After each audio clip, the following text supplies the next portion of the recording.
USA Monday morning quarterback time. In one moment, we got an interview with Christian Pulisic in the form of his life, a man Tyler Adams confidently referred to in the newest episode of our show, The Captain, which you can also find linked below as world class. But first, let's smoke cleared away, analyse Friday night's 1-1, come from behind, draw with second in CONMEBOL Ecuador. Very good team. Shorn of their best parts, no Moises Caicedo or Hincapié. We were depleted too. No Anthony Robinson, no Tyler Adams, no Pulisic or no fit Pulisic until the 73rd minute. A terrific Flo Balogun performance. But first, let me intro my friend, the king of Vamos, our incredible new content hub on the Men in Blazers Media Network, covering the USMNT team, CONCACAF and so much more. ESPN wonder. It's Mr. Hercules Gómez. Raj, I am so glad to be with you under these circumstances because usually when we cover and we do the Monday morning quarterback with the U.S. men's national team, we're talking about what went wrong. And I feel like today's going to be a little bit different. Yeah, it is. It is. It's Texas, baby. It's full heart, clear eyes, can draw. A 1-1 draw at home. You called it, quote, the best performance thus far of the Pochettino era. That was you at full time. Soccer's coming home, baby. Can you just explain your thinking, Herc? Let's go back. Maybe March, opening window of the Nations League versus Jamaica. That initial game in the home and away series, that was a good performance by Pochettino and his men. Or can we go back to the very first performance versus Panama? Yes, I know, a different Panamanian side, looking at some new names, and it was Pochettino's first introduction into the U.S. men's national team. But that was also a good performance. But besides that, the bar was so low, Raj, that there were no good performances. That this is easily the best performance of the Pochettino era. And I don't think it's a surprise that you call in good players, you call in the best players at the moment, and you get a good performance at this level. Players who are playing minutes with their teams also, which I think there's a correlation there. Look, Ecuador are a bloody good team. They are of the calibre of like the mid-level European teams that we face. Turkey, and Switzerland. My God, I've still got the shivers when I think about those two performances. Too soon. So you can read into this performance what you will. And us US fans, I always say this now, we are so good at that. A performance filled with an admirable level of fight. I think that was the top level for me. And I love reading the comments post-game. The mood swings, really, on USMNT only. Post-game, I think my favourite, this is a real one. I will not mention the name of the person, but this is a real quote. Let's not forget, we're missing key players like Reina, Scully, Adams, Anthony Robinson, Pepe Sargent, etc. But we just, all caps, dominated Ecuador.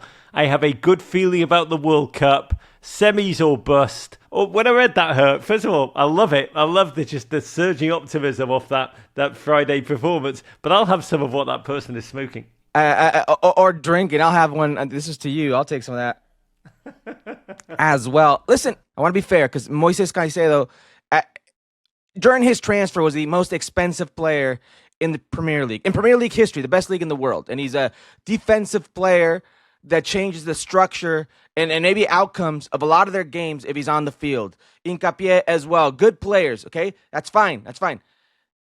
But the U.S. men's national team were also missing players. So that comment's not too far off. They were also missing their Moises Caicedo in Tyler Adams. They were also missing a very important player down the left-hand side in Anthony Robinson. They were also missing Serginho Dest, who was very important to the U.S. men's national team in unlocking defenses. And they were also missing, and at half gas, a player who couldn't play because of ankle pain, who played 20 minutes in Christian Pulisic, who, yes, Tyler Adams said is as close to the world class as any American player has ever been. And I agree with them. I've been on that train for quite some time. So, yes, you don't have these players in Ecuador, but you were missing a lot. And what I saw left me really, really hopeful. So let's focus on the positives, and we have to start there with the performance of one following Balogun at number 9. Jen looked so hungry, like he wanted to hurt his opponent every time he was on the ball from the very off. There was power, there was pace, there was intelligence, there was confidence. He got his goal in the 71st minute after a fine interchange with Malik Tillman. This was as dominating a number 9 performance against a non-CONCACAF team as I've seen in years from this US team. And this was a player who looked lost and frustrated for his time in the Berhalter system. Is this a case of Poch improving a player in a US jersey?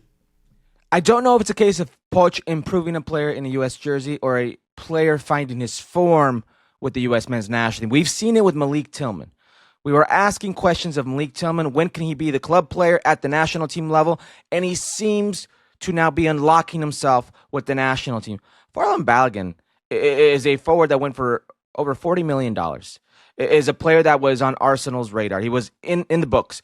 He probably could have stayed, decided not to. He left when Thierry Henry said, you need to leave Arsenal. He left, went to Monaco, and it's been frustrating times, but you're starting to see glimpses of the player you think he can be. It's been quite some time since the U.S. men's national team, let alone a 9, but a forward had the profile of a Farland Balogun, a player that is lethal in spaces and running in behind and beyond defenses, but with the ability to link up and also the ability to create for himself. It's been quite some time since the U.S. men's national team had a 9 like that. Usually they're profiles. They're of the Charlie Davies, a guy that can get behind you. They're of the, Haji Wright, a guy that's a big frame. They're of the, Josie Alter, maybe a slight combination of all. Farland Balogun can be of that, a slight combination of all, and he's showing you he has the ability to play by himself, because oftentimes when the U.S. men's national team needed an outlet, he was there. When they needed somebody who had the IQ to combine, he was there. When they need somebody who can create something out of nothing, he was there. If we're going off man of the match performance in this game, it is Farland Balogun. Besides Farland Balogun, because of Farland Balogun, it would be Galíndez, the goalkeeper for Ecuador. That's how dangerous he was. What I liked best from the game was that when Balogun scored, you rarely see someone so unsatisfied to have just found the net once. The Chem wanted that winner, and his frustration was almost the highlight of the game for me. Diego Luna in that celebration was like just full on Diego Luna. He was like giddy AF. That's who he is. But when you look at that celebration, and let's all read too much into celebration, should be, everyone else in that front line was just running right back to put that ball in the centre circle and go again. That mentality. It's great mentality, and I'm so glad he got his goal. I really am. You want to reward the play. You want to reward what he's doing on the field. And as a 9, you don't go home happy if you don't get your goal. And he did so much. You think about the creation of the U.S. men's national team in that attack, and he was the focal point every single time. If he would have left without a goal, if they would have left 1-0 Ecuador win, I would have been happy with the performance, but there would have been a little shadow cast on the performance because you couldn't reward yourself with the goal. He rewarded himself with the goal. I think the group was happy for him. And I think more than anything, I don't want to say relief, but it was more than him like, finally, I knew it. God, we need to talk quickly about Weston McKennie, given a kind of free role going forward, substituted in the 63rd minute. Some nice flicks early on. Clint Dempsey said post-game he was, quote, fine. Where is he in the fully fit Poch depth chart? Because in our imagination, Weston is the giant who walks amongst us. But that depth chart, in and around his traditional deeper position and this new advanced position that he played on Friday night, you got Pulisic, Tillman, Tessman, Zendejas, who unfortunately is injured and has flown home but was so tasty in the last window. There were so many options, but little clarity. Weston looks like a different player physically. And he was talking to the TNT folks post-game, and he said, hey, Juventus, Igor Tudor, they told me, I'm getting older.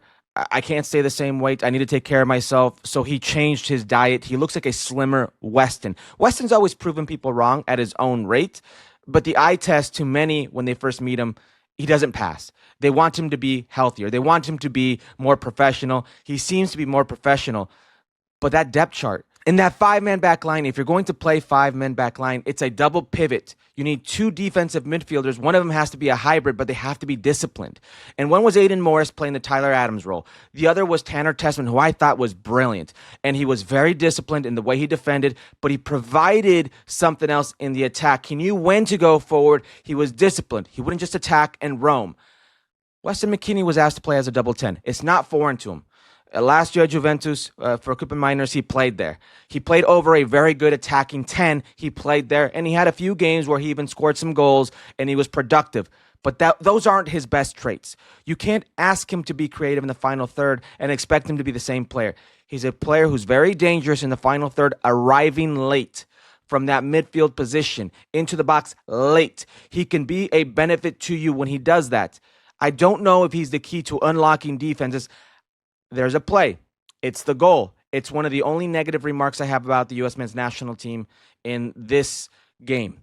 When you and I spoke about Ecuador, I told you, Ecuador, there is one way they can hurt you. There is one player they can hurt you. And there is one way of going about that for them to hurt you. It was in transition with a 35-year-old Enner Valencia isolating defenders one-on-one. So he says 35. That man is Tim Reamy's Ethan. That's easy. We'll just put them both in that kind of 70 to 80 years bracket. I'm telling you, and they keep proving us wrong. Enner Valencia, we're going to see him at the World Cup, and he's going to be. We're talking about Kylian Mbappe breaking World Cup records. Enner Valencia isn't too far off there. But we knew there was one way they would hurt you, and it was beautiful what we were seeing. It was Fowler Balogun, heel flick, to Malik Tillman, heel flick, to Weston McKennie, and to no fault of Weston McKennie's, but Weston McKennie sees a lane for an oncoming run to slip a forward through. He tries to take it. There's an interception. And in that one interception, Ecuador, with one pass, eliminates 7 players. Aiden Morris has to make an all-or-nothing lunge to try to block the lane. It becomes nothing. He can't get there. And immediately to Enner Valencia, who is isolated 1v1 with Chris Richards. And if you look at Enner Valencia's beautiful touch, Chris Richards is facing one way. The moment he touches it, he spins him like a top, turns his back to the goal, and now Enner Valencia's got a lot of pace where he finishes it off. And we can ask questions about Matt Freese. Should he have blocked or done better or not? I asked Casey Keller afterwards at ESPN, and Casey says, that's a play that if he makes the save, great, but you can't ask too much of the goalkeeper. Maybe, he said, a more confident, in form, for sure, number one in any other country would make that save. It wasn't Matt Freese's night, and you're down 1-0 after playing very well. That would be my only thing, is oftentimes a player in Weston's position that's foreign to that position sees that it's not the right moment to try to unlock the defense and doesn't slip that because he knows his team isn't in a good defensive posture, and maybe he holds that. And maybe he circulates the ball a little bit more. He doesn't. It goes back down your throat.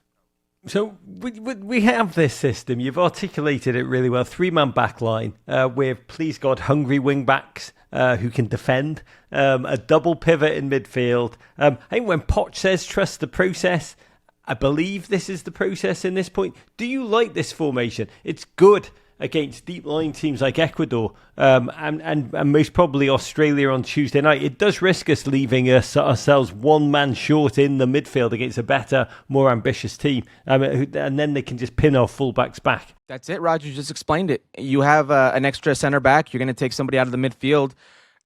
That could be trouble. There are going to be games for the U.S. men's national team where you can exploit, because of the creative players you have in wing play, other teams, but they can exploit you as well. And if you're not careful, they can isolate defenders. The idea of a 3 center back system is so you combat another forward, another attacking player. If they only have one, if it's a transition team with one player, you don't need 3 in the back. You can easily have another central midfielder with the ability to slot in like that third defensive center back, or that now you're a defensive midfielder in that center back role, like a Rafa Marquez or a Sergio Busquets in his time, or Mascherano in his time. You can have players like that. Tyler Adams can fulfill that role. He's done it many times. Aiden Morris can fulfill that role. You have players who can do that. And you have extra protection in the center of the midfield, which most teams around the world would use to strengthen and control games. That's my worry here. You use formations and tactical setups based on the players you have. I can't right now say that's the formation you're going to play at the World Cup because I don't know who's healthy. I don't know who's going to be there. A month out of the World Cup, what if you don't have a Tim Ream? What if you don't have a Chris Richards? What if you don't have a Tyler Adams? This is going to change your setup. It's going to change the way you affect the team and the structure. So right now with the players you had today, I thought it looked good. I thought it looked very good attacking. I thought defensively they did very well, except for one lapse of judgment as a team. I think this is a formation that's going to get us out the group stage where we will play weaker teams.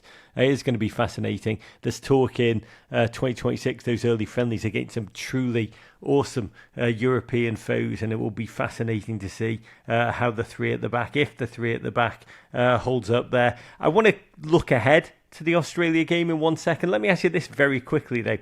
In this, we spent a lot of time last week talking to Tyler Adams, talking to Christian Pulisic about this steady diet of friendlies, which is the only road we can walk until the World Cup. I asked them, do results matter? Should we be judged on results? This one was a draw. They were both like, yes, because they're bloody hyper-competitive athletes. They want to win no matter the game. But, Herc, Do results matter? They don't matter because there's no World Cup qualifying. You're not behind the 8 ball. You're not going to go home or not make it to the World Cup. You're getting there. But they do matter because at some point the psyche of the team, it's going to be important. And thus far with this group in the lead up, you mentioned it. You've lost to the Turkeys of the world. You've lost to the Switzerlands of the world. You couldn't beat the Ecuadors of the world. Those aren't exactly the France of the world, the Argentinas of the world. Those aren't the Portugals of the world, the Englands of the world. I mean, there's another team in there that I could add that could probably be a World Cup favorite. Those aren't those teams. The Spains of the world. If the goal is for a semifinal, in the eyes of many, if the goal is a semifinal, I just named 5. You're not in those 5. And I just named another 3 you couldn't beat. Are you getting to the quarterfinals now? Like, that's got to be worrying. But it's got to be a little assuring to the fan, a little bit more hopeful to the fan that you're starting to see some structure. You're starting to see some idea, and you're starting to have hope. Because for the longest time, many fans were losing hope with Mauricio Pochettino and this U.S. men's national team.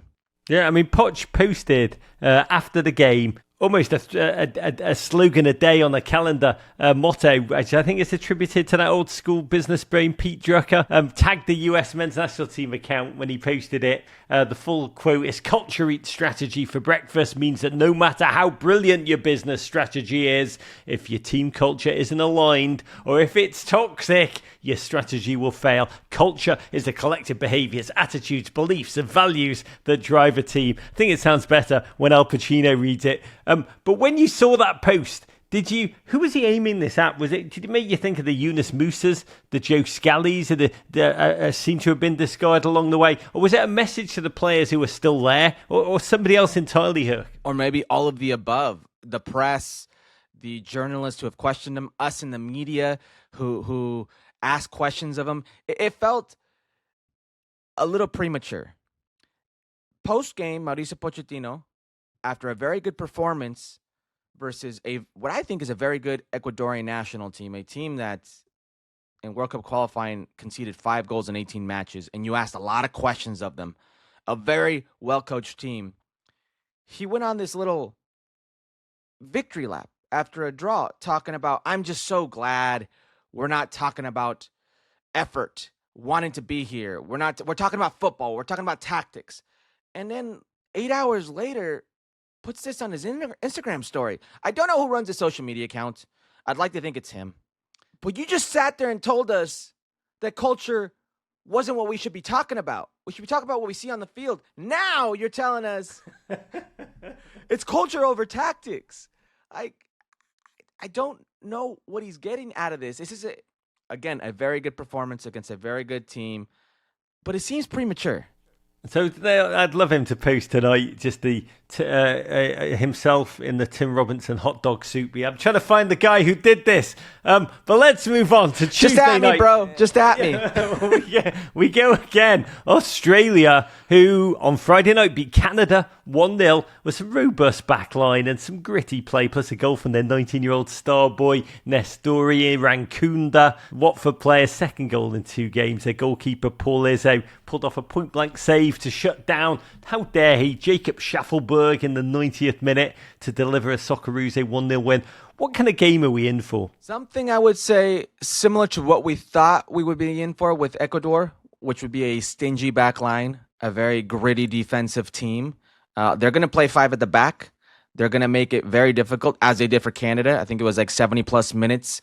Canada didn't have very much until the ongoing goal by Australia. And finally, they showed a bit of urgency. I think this is going to be the same type of test. You're going to have 3 center backs. How can a Fowler and Balogun or anybody else playing in that 9 position, because I don't think it'll be 2 9s, I think it'll be 1 9. How can you find options for the 9 with 3 center backs? How can you exploit them at certain times? And how can you be smart? We talked about the transition play from Ecuador, and for the most part, you were ready for it. But one play you weren't, and that was the deciding play. You had the better of the play against Ecuador, yet Ecuador, they still had about 3-4 shots in that game, and one of those was the goal that could have really just sent you home. If this is World Cup play, that's the one play that could send you home. I'm fascinated to see how much stays the same, how much change there is. Where are we in the process? Are we testing the depth vertically? Are we testing the depth horizontally? So let me ask you these quick fire ones. Number one, does Haji Wright start? I believe he starts. I think we're seeing a trend worldwide where there seems to be a battle between national team coaches, the national team programs, and club teams because players, the calendar is saturated and players are coming back a bit touched. They're coming back hurt. And I don't think Mauricio Pochettino wants his players hurt. So I think we're going to see a bit of time handed to Haji Wright, as we should. I think he mentioned it. It'd be a shame for some of these players to come all the way here and not see time. So I expect Balogun to play, yes, but maybe not start. I think it's going to be Haji Wright time. And listen, Australia's a good test. I believe it's 12 games in a row now after Canada where they've not suffered a loss. It's a defensive, gritty team. It's going to be a good test. Does Cameron Carter-Vickers start? Man, I'd be very worried if I'm Cameron Carter-Vickers and I don't start. I would be very worried. You got to prove yourself, and you got to prove yourself soon because for most fans in a U.S. men's national team jersey that supports you, their lasting impressions of you was Copa America in that blunder of a game versus Panama. So I'm hoping Cameron Carter-Vickers gets his run, and I would be very worried if I'm Cameron Carter-Vickers and don't get that run. There's another name that could probably see time as a center back that I would be very interested, very intrigued in the Tim Ream type of role, and that's James Sands. James Sands at St. Pauli has been doing very well in the Bundesliga. He's a very cerebral player. I could easily see him being the Tim Ream backup plan. Oh, stay away from the golf carts, Cameron. Is all I'll say to you. What will the score be? If it's the same urgency, if it's the same desire and same type of setup as we saw against Ecuador, I could see a 1-0 U.S. men's national team. Mile high in Denver, you're going to have altitude. It's going to be going your way against Australia, who, yes, is still a very good team, defensively gritty team, but it's going to be making a ton of changes. I think you can catch them and maybe surprise them, if you will. I'll go 1-0 the U.S. men's national team. I think we finally found an opponent where there will not be thousands and thousands of Australian Americans just absolutely flooding and dominating the stadium. I agree with you. I think this game is winnable, Herc.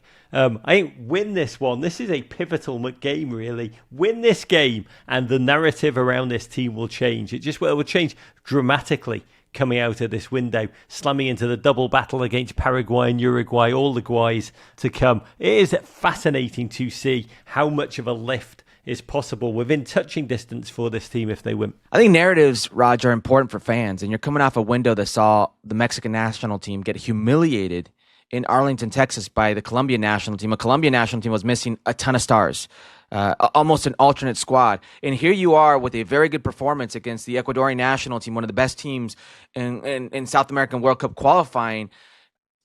If you can put up another good performance, I think the mentality shifts for fans. I think they start jumping on board and wanting to support this team more and starts to maybe erode some of those bad performances that Mauricio Pochettino has had with this team. Because for a lot of fans, they'll say, well, those weren't our players. Those weren't the main players. These are the main players. So I think these type of performances are very important to change the narrative.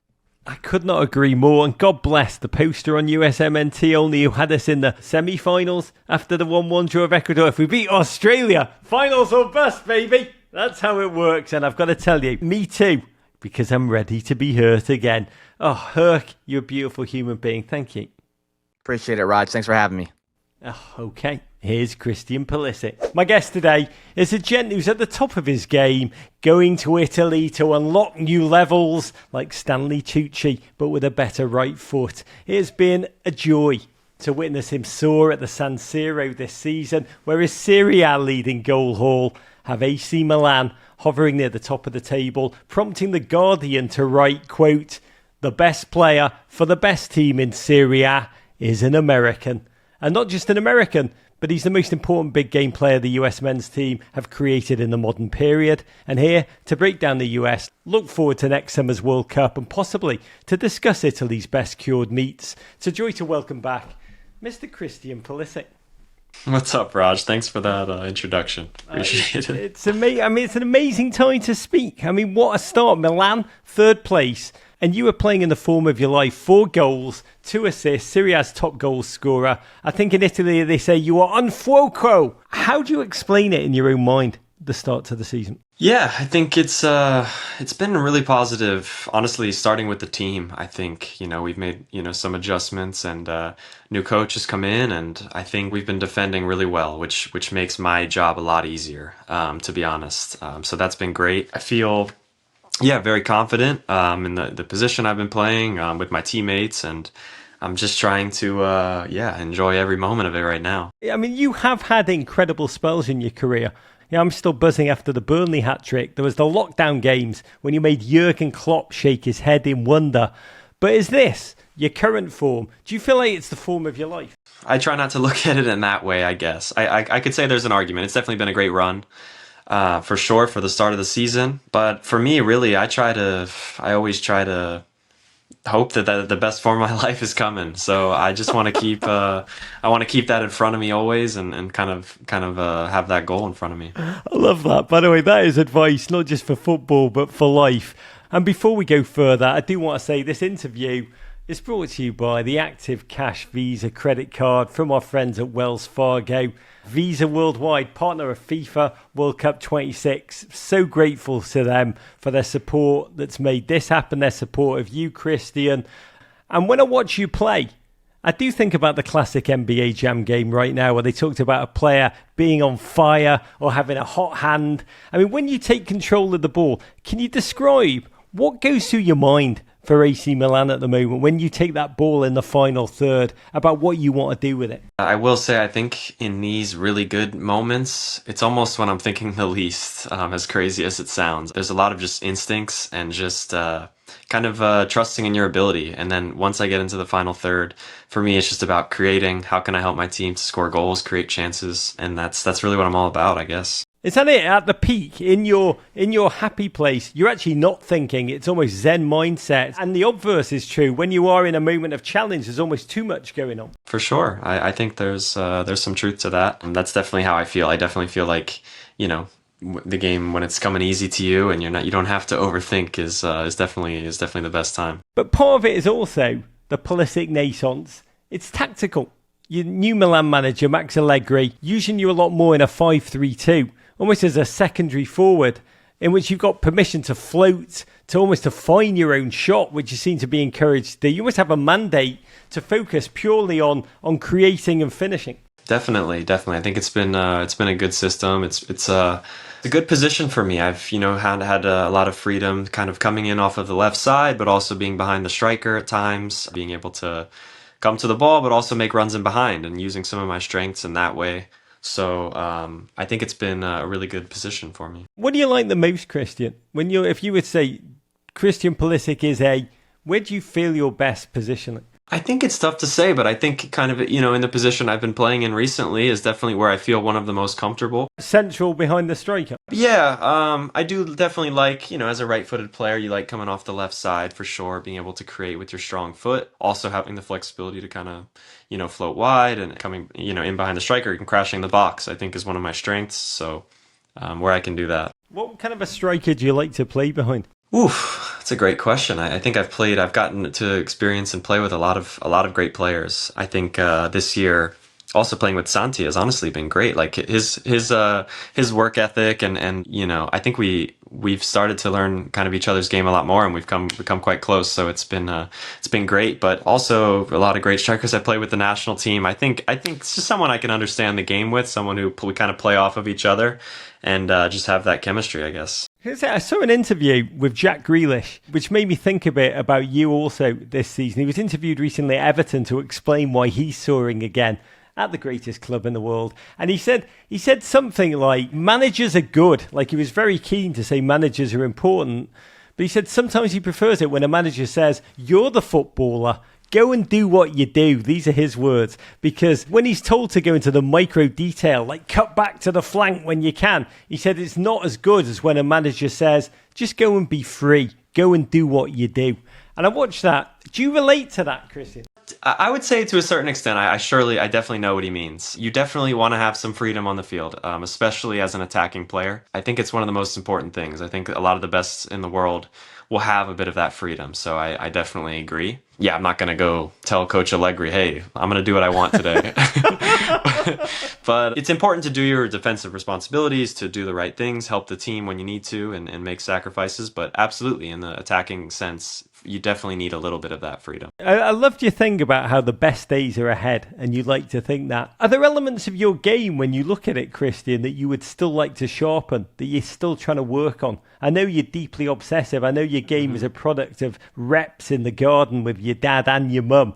But like, what are you working on now, if there is a part of your game that you would like to evolve? Yeah, for me, it's normally not just one aspect. I think it's just growing as an overall player. I mean, even in these moments when things are going really well and it feels like any shot is going to deflect and go in, you have to take that and keep working on the same things, because you want to just keep improving. When times are not going like that and the ball's not just popping to you and you get a tap in, how can I create even more in these moments and create a goal for myself? So for me, it's just about growing as a player, continuing to be sharp and really clinical when the opportunities do come my way. I always work on. I mean, it's amazing to me that I first filmed with you a decade ago now in Dortmund.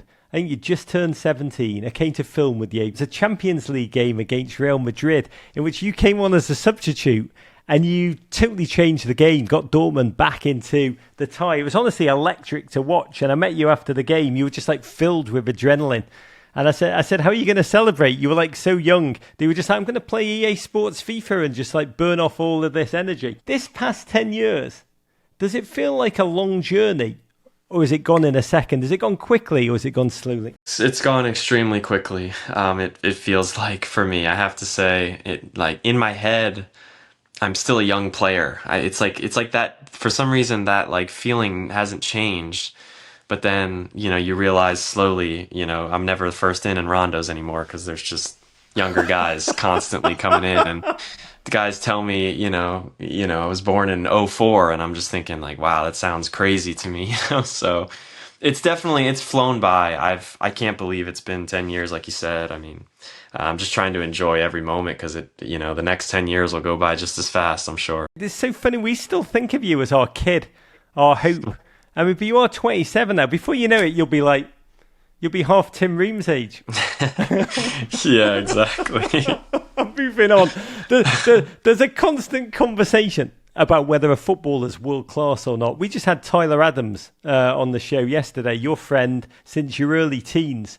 And he talked about how watching you this season, it's been a joy for him. He said he has no doubt that you are world class. Do you think about that concept? Is that something that drives you, the desire to be seen as globally elite? I don't know exactly what that means. It's like, as far as like, I think that's what people like to talk about, for sure, I'm sure, on socials or whatever. For example, when I see, like, I was watching the Ballon d'Or ceremony and watching, one of my former teammates, Dembele, who's such an awesome guy, couldn't be happier for him. Like, seeing that inspires me, for sure. Of course, you want to be looked at, among, the top player in the world. I mean, that's not why I do it, but that's absolutely gives me inspiration, and seeing things like that, you want to be there. You want to be among the best, for sure, because that's where I want to challenge myself. I mean, the week before last, I loved it. Like, Gazzetta dello Sport ran a full spread of you. I think they called you Super Pulisic. Ran through just how good you've been in Serie A this season, comparing you to the other strikers in the league quite favourably. And when I filmed with you as a 17-year-old, you said back then that your goal, just like you did now, you didn't want to just prove that you were the best American. You wanted to be a world-class player, by all standards. Do you feel you are finally getting the respect that you've long deserved? Or do you still feel, because they have to do a Captain America photograph, a graphic of you to accompany this thing, do you still feel like you're kind of slightly underrated because you are still the American? It's hard for me to say if I'm underrated and overrated. I guess, in a way, I'd love to always be underrated. I think that's a great place to be. Instead of proving others wrong, more so it's just proving myself right constantly. I think proving to myself that the work I put in and trying to improve every single day. And when I see that come to life, I think that's when I feel, most, at my best. That virtuous circle where you're just focusing on your own process, your own output, your own training, and all of it coming together, which it has done at the club level. And I want to talk about the US team, Christian. When you put on the US jersey now, do you feel a responsibility differently than you did, say, like 5 years ago? How would you describe it? This national team and this country just mean everything to me. So it gave me everything. I want to help this team and, get where we need to be and also prove a lot of people wrong and be a real great, world force. Do you feel more like a leader of this team now, or do you prefer once that ball kicks off to focus on your own game when the whistle goes? As you get more experience, I think for sure you take on a bit of a leadership role. Yeah, people know how I am. I'm not going to change. I'm never going to be the most vocal guy in the locker room, but I try to lead by example and try to push these guys every day in training and do the best that I can because it's what I owe to this team and to this country, and I want to help all the young guys who were coming in, and I was in similar position to them, so I think it's really important. So when Clint Dempsey became captain under Jurgen Klinsmann, I spoke to him just when he'd been given the armband. I said, "What kind of captain are you going to be?" He's like, "I don't do a lot of talking." And I said, "So you're going to lead by example?" He's like, "Yeah, I'm going to be that guy," which ultimately I think you probably relate to deeply. I just wrote a book about World Cups, and I had to watch back the 2017 Trinidad and Tobago qualifying nightmare. I actually found it extremely painful to the game is one thing, but seeing you at the end, Christian, so bloody young, you'd given your all, doubled over in agony, almost in disbelief. You'd scored the goal, it wasn't enough. Do you ever think back to that moment? Is that a moment that drives you? Or just as a footballer, do you just repress, move on, don't think about it? It absolutely gave me a lot of motivation and put more hunger inside of me to want to be in that next World Cup that much more. But something that's pushed me, and I've definitely moved on from it. I wouldn't say it's something I think about regularly. Thank God. There you go. I was just, God, by the way, if you said yes, I think about it every day. This would be, that would be truly dark. But we're headed forward. You're a forward-looking bloke. 2026 lies ahead of us. Where are we right now compared to 2022 in terms of the cycle? Or is it just so hard to measure because that cycle was the hard kind of battle of CONCACAF qualifying and this one's just like a steady diet of friendlies? We definitely didn't have the same competitive games leading up to it like we did in that qualifying cycle. So I guess I get it. It feels a bit different probably for everyone also watching. But I'd say a lot of players have made big steps and strides in their careers in Europe, in Mexico, in the US, all over the world. And I think there's a lot of guys playing at really high levels, which I think is exciting. And I think it's good for us.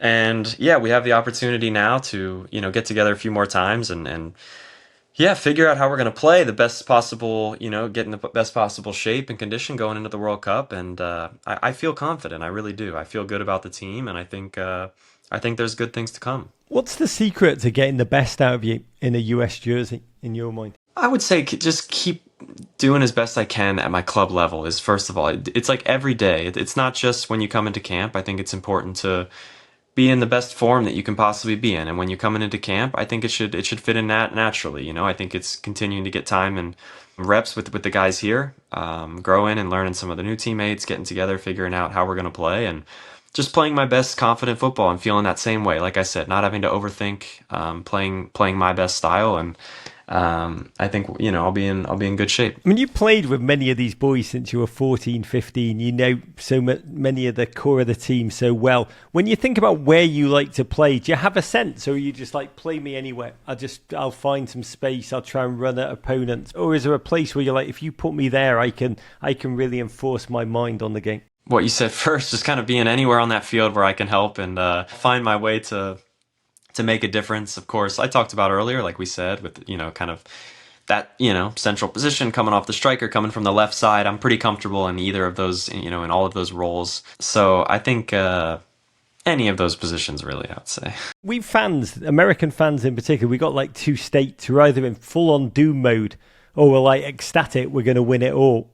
But should we read much into these friendlies, into results? Does it matter if we win, or should we be measuring them in terms of the development, the cohesion, the evolution of the team play? Yeah, I guess it's not up for me to decide which the fans should, level them or how they should, take the friendlies or how they want to do it. For example, leaving last camp, I judge it off how we played in the games, but coming away with a result against, a solid Japan team really felt great. So for us, that gives us confidence. So I think they should feel the same way. There's absolutely, you want to see improvement. You want to see different players doing well and giving opportunities. but also we want to be able to face any team in the world and say, we're going to go after these guys today, and we got a real shot here. What do we need for this team to go next level, Christian? As you say, we've never had more players take the field at bigger clubs with bigger reputations in bigger games in Europe. What has to happen in your mind for this to click as a collective in a US jersey?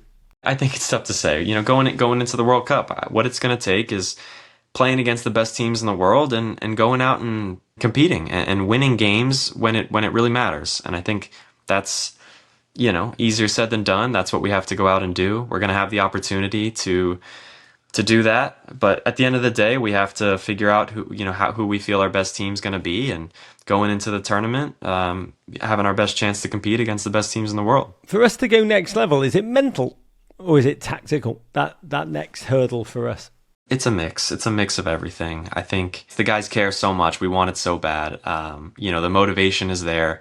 We have to figure it all out from a team level, of course, a tactical level, but then also we have to have that spirit. We have to have that, togetherness, because that's what it's going to take. The best teams in these tournaments, it's not always, the best 11 guys on paper. It's the best team. It's the best team. It's who can fight and figure it out and find a way to win. Do you watch teams like Morocco go to the semi-finals in the last World Cup so audaciously, or Iceland and Wales go deep in the Euros, and just say to yourself, why not us? For sure. I think that, things like that definitely should give you hope. I mean, there's no reason why we can't come together and find that perfect storm and go exactly and make a run. That's our goal. That's what we want to do. But we also don't want to feel like we're some massive underdogs. We want to be like, no, you know what? We're a damn good team, and we want to show everyone that. Which newcomer who didn't play in 2022 are you most impressed by in training? Max Arfsen is actually quite impressed me, especially with the ball, like going forward. I was like, wow, he's actually, this guy's got a little something to him. He's like a little winger, I'd give him a shout out. God bless Columbus crew doing the Lord's work. We have got home advantage at the World Cup. I'm telling you this as if you don't know, but we've got games in Los Angeles and Seattle guaranteed.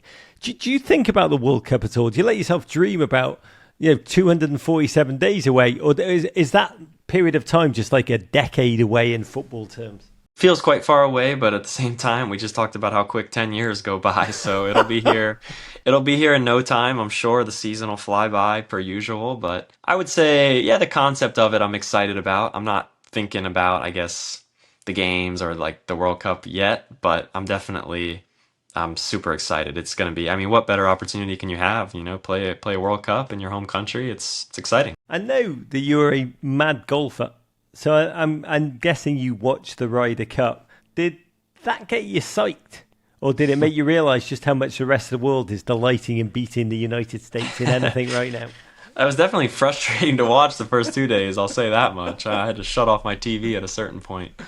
But no, it gives me motivation. You can definitely see what it means to those guys and what it means to be American, and the fighting spirit's always there, even on the last day. Never gave up, we keep going. It excites me. It's an amazing opportunity for us to, compete just like that, kind of in the World Cup. I want to quickly talk about life in Italy. Can we catch us up? When we last spoke, you had just arrived. What's one unique thing about life in Italy that you have enjoyed the most, or that's taken you most by surprise that you've incorporated into your life? Italy is the lifestyle, it feels very, very slow at times. It feels very relaxed. I get the feeling, you sit down, you have a meal. It's like, it's a whole event, It's like, I don't know how to explain it. It's like, everything stops, and like, you're going to be in that restaurant for 4 hours, whether you like it or not, you're going to, and there's a part of me that really likes it. I would say it's cool. It's allowed me to kind of see a different side and different culture and just enjoy life a bit, I guess. Last time you came on, you told us that you just had your first encounter with, I think it was cantaloupe and ham. Scott McTominay recently talked about how the tomatoes in Italy, in Napoli, have changed his life dramatically. What are you eating that's been life-changing for you in those 4-hour restaurant experiences? Just the quality of food. Like he said, you get a tomato over there and it's something about it just tastes better. The sauce, I would say mostly like just at the club, before, every game day we have like the chef makes this pasta pomodoro. It's just like a nice tomato sauce. But for me, I've just never it's so different. It's so easy and simple, but it's just so good. Just feels like it tastes better. So I would say that. Oh, you're making me have Olive Garden cravings. I do want to say one of the joys of my season was watching you enforce your will on the defending champions Napoli. You ran at them, you scored, and then hearing that stadium announcer, the legendary Germano Lanzoni, bellow your first name and have the entire Milan crowd scream Pulisic on repeat back to you. How often do you watch that clip on your phone? I actually saw that once. I don't watch it, but getting to experience it in person is. I mean, there's nothing better. I want to feel that. I want to feel that every game. So the support from the fans has been for me like really one of the most another really big portion of my success. You know, I've had a lot of good moments, and then even during the tough moments, I'd say the most is when they support me is. It means a lot. So I'm really grateful for what the Milan fans, how they've taken me in. You have served almost as a creative muse for Mauro Suma, Milan's legendary TV announcer. Just Puli, sick. When that happens, do you just get your phone, just your WhatsApp, just send everyone in your life sending you these clips?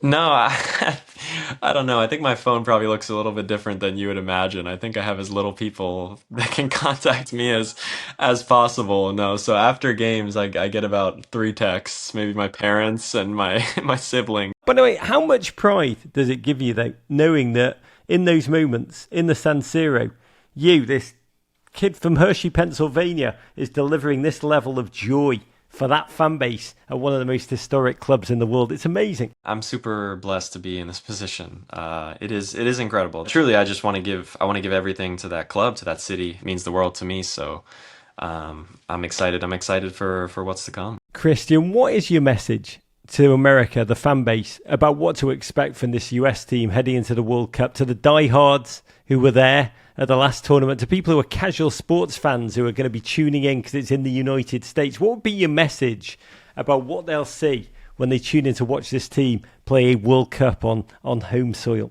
Yeah, I would say just to get excited about it. What I picture in my head is my entire family down in our basement, getting a huge build-up, just putting USA flags all over the basement and putting our jerseys on and getting excited about the World Cup. And I hope that you guys get to experience that. That was a core memory for me, for my family. It inspired me to be where I am today. So yeah, I would say, get your basements ready, get that TV ready, get the family all together, and support this team with everything you have, because it means the world when we see it and we feel that support, and we just hope there's a big buzz. And I'd say, we're going to give it everything we got. We're going to, try to make America proud. We really are. I will say, you've just defined the true joy of football, which is the cross-generational memories that families make watching it. And you are going to be, please God, one of the human beings who will allow us to make those memories. I want to thank again our friends at the Active Cash Visa credit card from Wells Fargo. Visa, worldwide partner of FIFA World Cup 26. And Christian, Godspeed, huge thanks, big love. Thank you so much, man. Thank you, Raj. Courage.